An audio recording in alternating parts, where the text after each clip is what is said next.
La une de Jeune Afrique nous conduit cette semaine au Gabon pour l'interview exclusive de Brice Lacruche Alianga, l'ancien directeur de cabinet du président Ali Bongo Ondimba, libéré en octobre dernier après 4 années de détention. Bonjour Marouane Benyamed. Bonjour.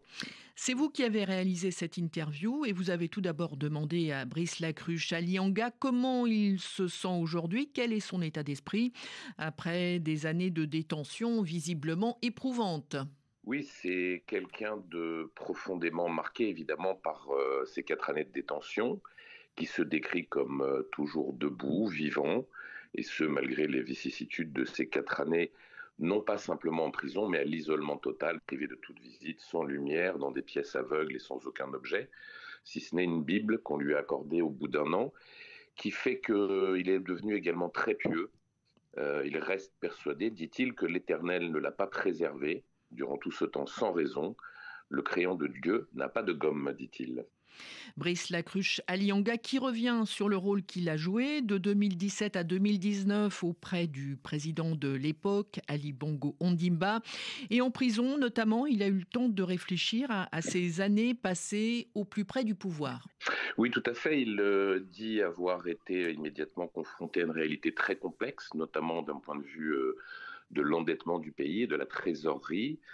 Et il a également constaté très rapidement dans l'exercice de ses fonctions un système de captation des ressources, décrit-il, de relations entre familles, de réseaux obscurs, un système bien huilé, dit-il, à l'époque, déjà vieux de plus d'un demi-siècle, c'est-à-dire qui remontait déjà à l'époque d'Omar Bongo, un système qui se protège de tout élément déviant, surtout s'il se sent en danger.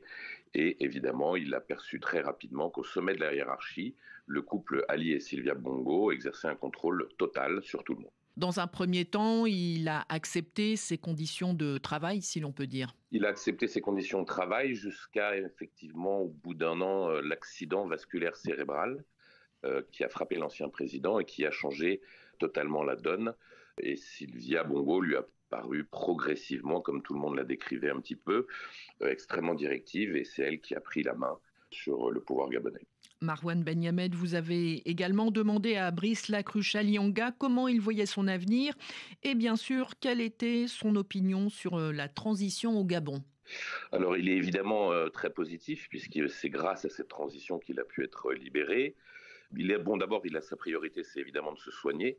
Il a de nombreuses séquelles physiques et psychologiques de sa détention. Mais il voit dans cette période une chance exceptionnelle, celle de mettre le pays sur la voie d'un véritable développement. Il prévient cependant, le changement ne peut être imposé par décret, dit-il. Il s'agit d'un processus qui suppose une transformation profonde des mentalités, et le système qui a été en vigueur pendant plus de 50 ans au Gabon ne peut être remis à bas comme ça en quelques mois. Merci Marouane Benyamed. L'interview de Brice Lacruche Alianga est à retrouver sur le site de Jeune Afrique, jeuneafrique.com.